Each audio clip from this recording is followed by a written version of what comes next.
What's up, everybody? Welcome. I am Brian Jester, co-founder here at Occupy Fantasy, single game $1 million winner. Here with another quick 10-minute video with some NFL DFS picks and lineup advice for tonight's Monday night showdown slate on FanDuel and DraftKings between the Eagles and the Giants. If you're not already, please click that subscribe button to get our latest videos. And let's get into it. So, tonight's game, Philadelphia 10.5-point favorites. Total of about 44 points as of the time of this recording in the betting markets. 10:20 a.m. is when we're recording this. So, what we like to do for low risk contests, as always, if you've watched any of our videos before, if you've read any of our daily plugs on occupyfantasy.com, you know we like to get in as many of the touchdown scorers for each team as possible. And how do we do that? We fit in both quarterbacks, we fit in both running backs, and then we fill in the remainder with either obvious value plays or kickers and or defenses. So if we look tonight, first of all, Daniel Jones, quarterback for the Giants, is out. So Eli Manning makes his triumphant return to the starting lineup, and he'll be under center tonight. So that leaves us with four main guys that we look for, and our model agrees with this on both FanDuel and DraftKings. Both quarterbacks and both top running backs are the top four plays on both sites. So that really indicates to us that we really need to get those guys into our low-risk lineups. So Wentz, Barkley, Eli Manning, and Miles Sanders, who is still the bell cow back, with Jordan Howard, who is technically questionable but probably will be ruled out as he still hasn't been cleared for contact after his injury. And Miles Sanders has been dominating opportunity since Howard has been out the last 3 weeks. Miles Sanders has outtouched other Eagles running backs 50-15. He's played on at least 84% of the snaps in all three games. So just pure dominance and underpriced for his opportunity and the projected game script tonight. So Miles Sanders, Carson Wentz, Saquon Barkley, Eli Manning, the four guys we need to get into our lineups some way, somehow. So let's just say we go with Wentz to start, Barkley, Sanders, Eli. That leaves us with $24.50 per player. This may not be enough. So generally we like to fit in kickers and defenses if we can. However, maybe there's a way tonight, and that way is a couple of underpriced players on both sides of the ball.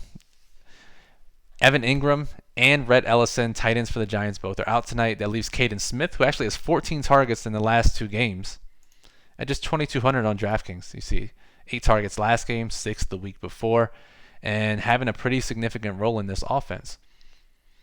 So at just $2,200, you could certainly fit in Caden Smith. You could also fit in if Nelson Aguilar is out tonight, and he hasn't practiced all week. Was hoping to get in a limited practice on Saturday. He did not. Probably more on the doubtful side than questionable. So if he is out, J.J. Arcega-Whiteside, the rookie receiver, should step into that number 2 role. Greg Ward will also be the number 3 receiver and play a ton of snaps at just $200. So you could go something like Caden Smith, Arcega-Whiteside, and be good to go. However, the Philadelphia Eagles, as a 10-point favorite, 10.5-point favorite now, a line that has moved 2 points since lines opened. They opened 8.5-point favorites. Now they're 10.5-point favorites. The Eagles rank pretty highly in our model. So we probably want to do what we can on DraftKings to get them into our lineup. And if we did that, there you are, Eagles. We can't do it if we have Wentz at captain. So we probably have to get creative here by either captaining the Eagles defense because of the salary multiplier and then fitting these 4 guys in, captaining Miles Sanders instead, if we did Miles Sanders. And Miles Sanders, by the way, is the highest ranking player on DraftKings in our model tonight. So if we captain Miles Sanders, if I can figure out how to do it, Carson Wentz, $700. We could go Greg Ward if that's something we want to do. But according to our model, you really want to get those 4 guys in. You want to get the Eagles defense in. So do what you can to make that happen. Now, of course, as always, FanDuel is trickier. So if we go over to FanDuel, we want to get these 4 guys in: Barkley, Sanders, Eli. That leaves us with just $5K left over. And of course, there's no legitimate player at $5K on FanDuel tonight. Just scrolling. No one's there. So we'll have to drop one of these guys. And it makes it difficult because these guys do rank highly than the other players on the slate. The other thing to consider tonight is the weather. So a light rain throughout generally doesn't impact fantasy scoring too much. However, combined with the fact that there will be 15-mile-per-hour winds, maybe some gusts a little higher, definitely a bump down to the kickers and a slight bump down to the passing game. So when trying to break ties between kickers and positional players or quarterbacks and running backs, we probably want to use the weather to our advantage. And the model does take this into account. So just looking at tonight, per usual, DraftKings looks like a relatively easy low-risk night. FanDuel a little bit tougher. You have to get creative.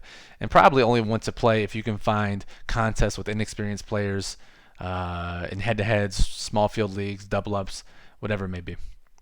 All right, let's head back over to DraftKings. And let's pivot to high-risk contests. So as we've talked about many times over the last few weeks, totals under 47 points, the optimal captain becomes a running back on DraftKings. FanDuel's a little bit of a different story because of the half-point PPR scoring, the lack of the salary multiplier. But when the game total in the betting markets is below 47, running backs have the highest chance of being the optimal captain. Now, we have a 10.5-point favorite with a guy who's underpriced and dominating opportunity. Would not fault you at all, especially with his number one ranking in the model, would not fault you at all with this playing Miles Sanders in your captain spot in all of your high-risk lineups. It's a very viable strategy. Given all of the factors, this is probably the optimal play. Just go with Sanders in as many lineups as possible. He'll be popular. A lot of the Philly guys will be popular in the captain spot. Wentz, Sanders, both will be popular, we think. Eagles defense probably will be popular at 5,800. We haven't had this situation in a while. It's not like they're Minnesota versus Redskins priced or New England versus the Jets priced, but they are 5,800, which is one of the higher. It's on the higher end of defensive pricing in single game slates on DraftKings. So we can expect their ownership to be bumped up as well. Probably 10% or more in captain spot, 40% or so overall. So the Eagles going to take up a lot of captain ownership. Now, just because it's a low total game and a big favorite doesn't mean we have to only go Sanders. In fact, that running back optimal captain works for the underdog too. And Saquon Barkley is a guy that should go a lot less owned than Sanders. And if you looked at this in the preseason, you would think Barkley would be the highest owned guy on the slate. Of course, things have changed. He had the high ankle injury, but he seems to be a lot healthier now than he was immediately coming back from that injury. They had the bye week 2 weeks ago. He's up to 95% of the snaps over the last 2 weeks. He's only playing 85% or so coming back from the injury. And he had his highest yards per carry average last week against the Packers since he's came back from injury. So Barkley's a guy, should get a ton of work in this game, regardless of the game script. And given the low total, is in the mix for an optimal captain. So Barkley at captain. You honestly could probably just go Sanders and Barkley in all your lineups and have optimal lineup construction. Barkley definitely makes a lot of sense, though, given his huge volume upside. He hasn't scored a touchdown in his last 79 touches, so he's got some regression coming that way as well.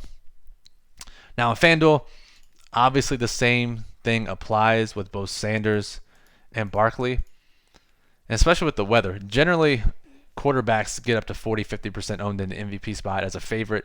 So Wentz, he may approach that. We'll see. Maybe a little less tonight on FanDuel, but quarterbacks are more optimal MVPs on FanDuel because of the lack of a salary multiplier, the half-point PPR scoring.